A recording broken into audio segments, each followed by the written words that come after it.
Hi, I'm Ray Burkhalter, co-founder of REI Funding Partners and managing partner of Renovate the State Private Lending Fund.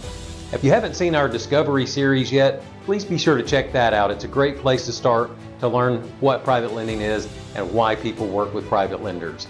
In this Understanding series that you're watching now, we're going to walk through how private lending actually works, from the structures to how experienced lending companies evaluate deals and how risk is managed. We hope you enjoy. See you next time. All right, let's jump right in. If you're thinking about private lending, there's always that one big question that pops into your head. You know the one, the big what if that can make you a little nervous. Well, today, we're going to face that question head on. We're going to walk through exactly what happens, step by step. This is it. This is the question. What happens if the borrower doesn't pay? It's a totally fair question because, let's be real, no investment is a sure thing. But here's the secret. The goal isn't to find an investment with zero risk. The goal is to understand how that risk is managed when things don't go perfectly to plan. And that really gets to the heart of it. Look, problems happen. Even the best borrower can run into trouble. Maybe the housing market takes a weird turn, or the cost of lumber just goes through the roof. So the real question isn't if a problem might happen. It's about how it's handled. What's the playbook? That brings us to our first and, honestly, most important layer of protection in any private real estate loan. It's the collateral. Think of this as the bedrock, the solid foundation of the entire deal.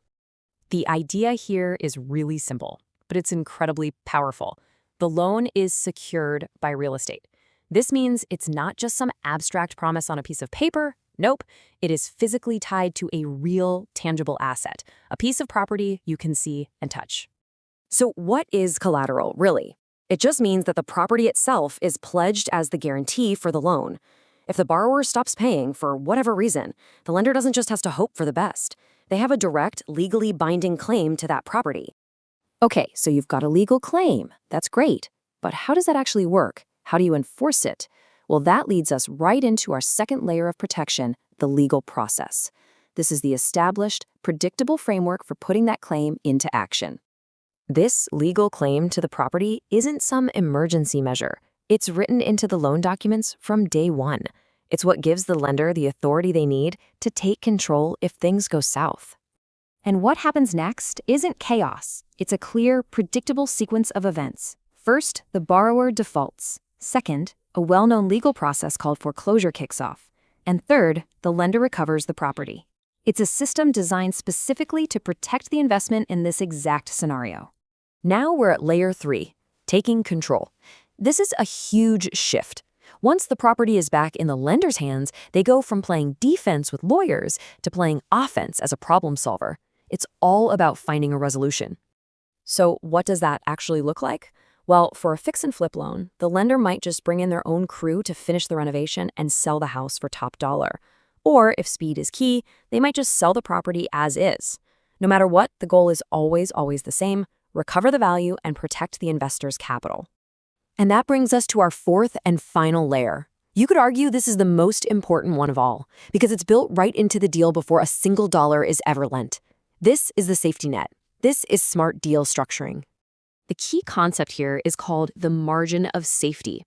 This isn't just luck, it's a deliberate strategy. Let's say a property is worth $100,000.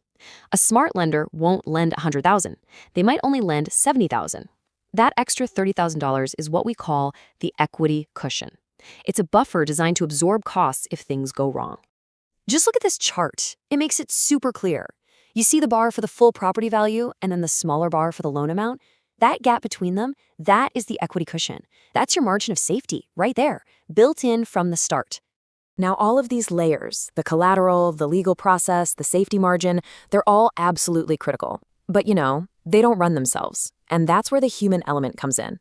You need an experienced team at the wheel. When a loan gets into trouble, you want a team that's been there, done that. They have experience in what are called workout situations. They know the local market inside and out, and they have the confidence to make the tough calls needed to protect investors. So, if you only remember one thing from all of this, let it be this. When a borrower defaults, it doesn't trigger panic and chaos. It triggers a structured process. Every single step is thought out, and it's all designed to get to a resolution. To really wrap it all up, look, defaults can happen. It's part of lending, but a well-structured private loan is ready for it. There's a clear process designed for one thing, to protect the investment and get things back on track. So now you get the game plan for when things go wrong, but what about preventing them from going wrong in the first place? How do experienced lenders spot the risks and build deals that are safer from day one? Well, that's exactly what we're going to dive into in our next explainer. You're not going to want to miss it.